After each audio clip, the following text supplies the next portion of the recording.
this class today, we'll be defining extension organization structure, discuss the types of extension organization structure, look at the principles and relationship of extension organization structure. It's good to have you in class. Welcome, everyone. As we discuss extension organization structure, we are looking at the structure of relationships, responsibilities, and authorities through which an extension organization achieves its objectives. The organization structure of extension comprises of formal communication through which decisions and instructions flow downwards and reports flow upwards, informing administrators how well objectives formulated are being achieved. Please, it's good that you know that instructions do not flow upwards. Instructions flow downwards. Instructions flow downwards, while reports flow upwards. So this is what we mean by organization structure.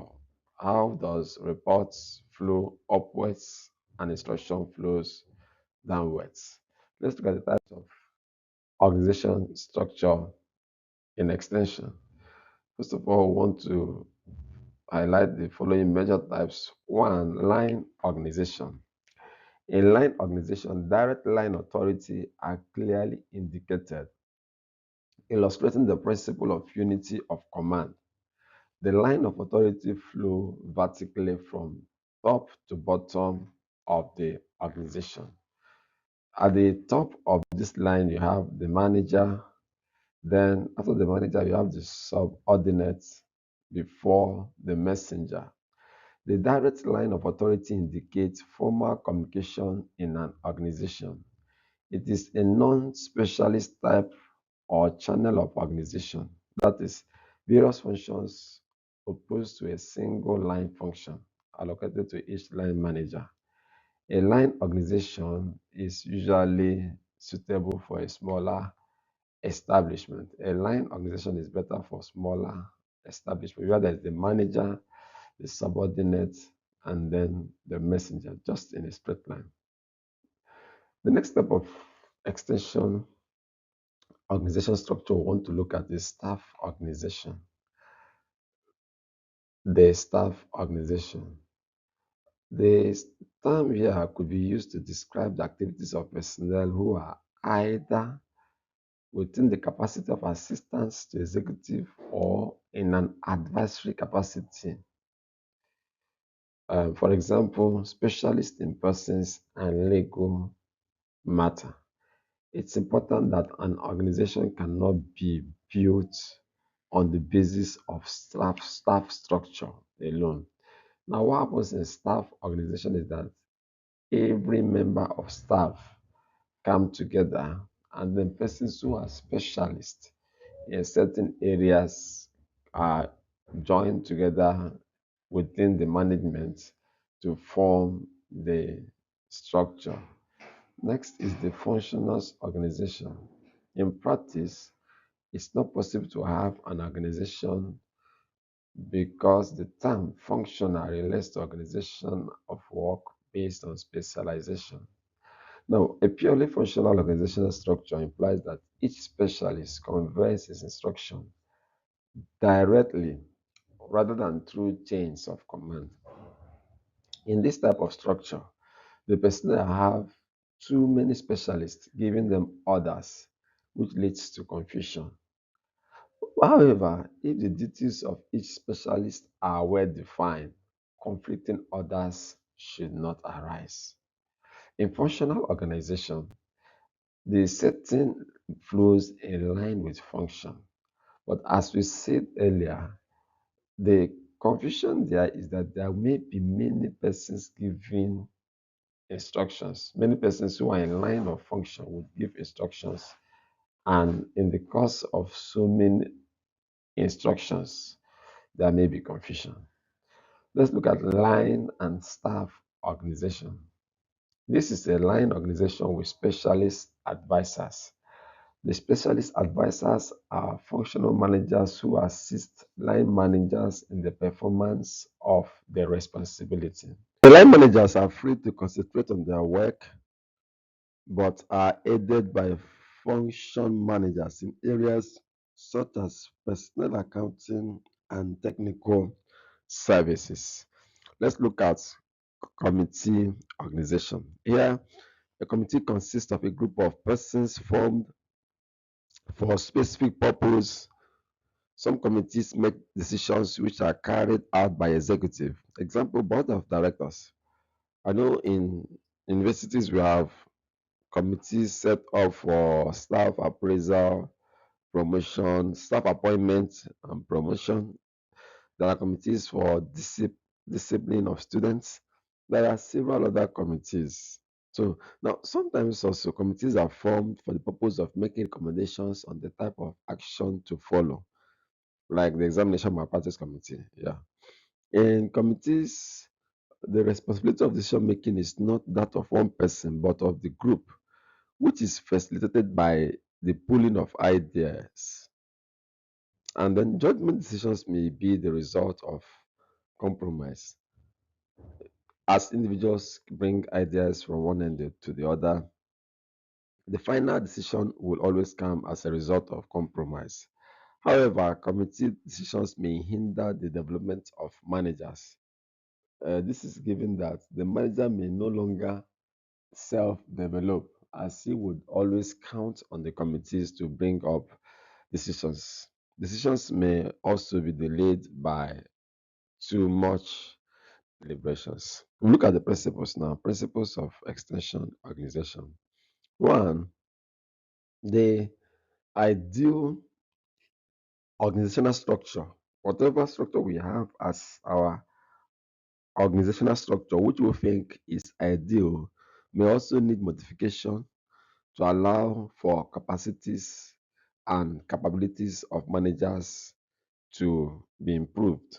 That is one. Two, decisions should be taken at the lowest possible level of the organization structure, thus allowing higher management to concentrate on planning, controlling, and solving of more complex problems.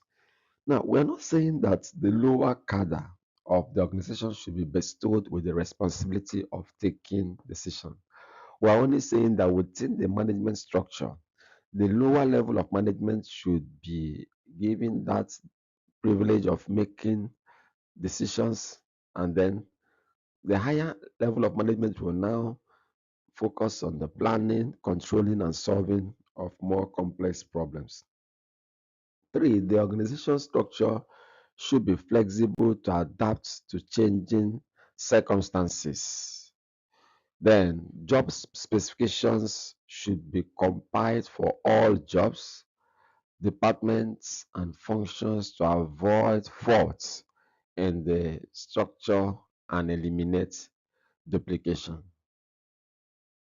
The scalar principle of command must be in operation. That's the fifth one. Now, what do we mean by scalar principle of command?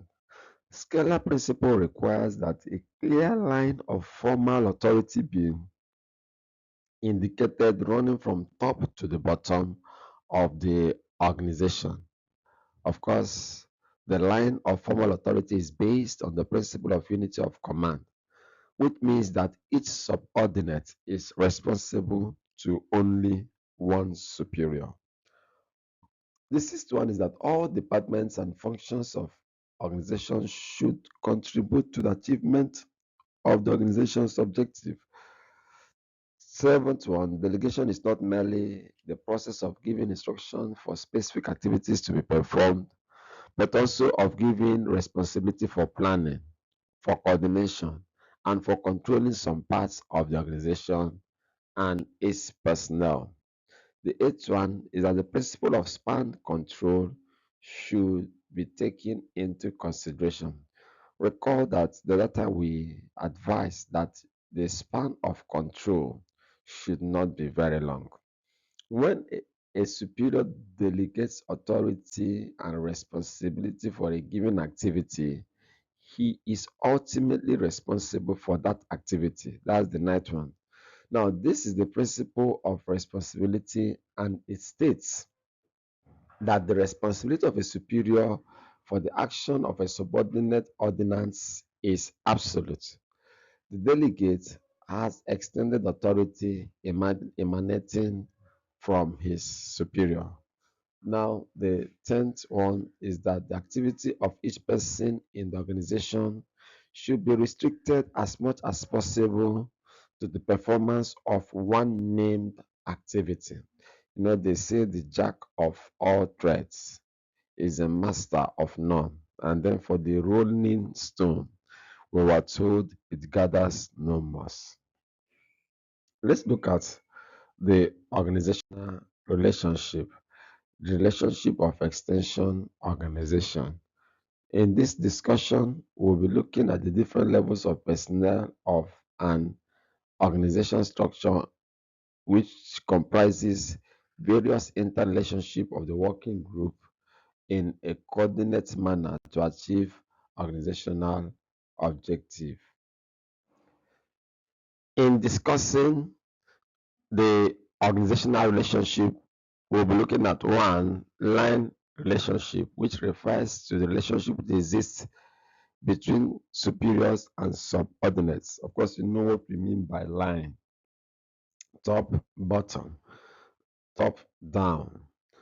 Direct executive relations are also the formal authority relationship of an organization. Now, each subordinate clearly understands to whom he should report or she should report and from whom he or she should receive instructions. The executive who has line authority in one executive function, such as planning, does not have that authority over the personnel in another executive function, such as accounts. If you have line of authority when it comes to planning because of your position, if we move to the accounts section, you may not likely have that same line of authority. Staff relationship is number two. Now, staff relationship has to do with the way staff assist the executive, even though they do not have executive authority. Staff assistants act on behalf of their superior and therefore act as an executive to his authority. When representing their superiors, staff assistants have representative authority. Executives in charge of staff function, for example, accounts units, have line authority over their own personnel, but not personnel in other activities such as welfare.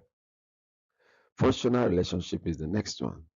Executives in functional departments have line activity over the personnel in their function, but not personnel in other functions or in other line organization. The functional specialist provides a service for the line managers, lateral or horizontal. These are relationships which exist below executives having the same authority. Relationship may also exist below personnel in the same department having different supervisors but a common manager. Now, formal relationship, informal relationship, the direct line of authority which have been built in the organization structure and the operating relationship which have been formulated to achieve organizational policy is maintained. This formal relationship may be inflexible and make it difficult to use when circumstances do not comply with the formal structure designed to handle them. Finally, informal relationship. This refers to those relationships which exist between individuals and groups of persons in the same department or in different departments having similar interests, ideas, and attitudes that are not built into formal organizational structure. This is where we end discussions on extension organization. In the next class, we're going to look at coordination. Remember that we are looking at the issues of administration. So we're going to take them one after the other. Thank you for your time.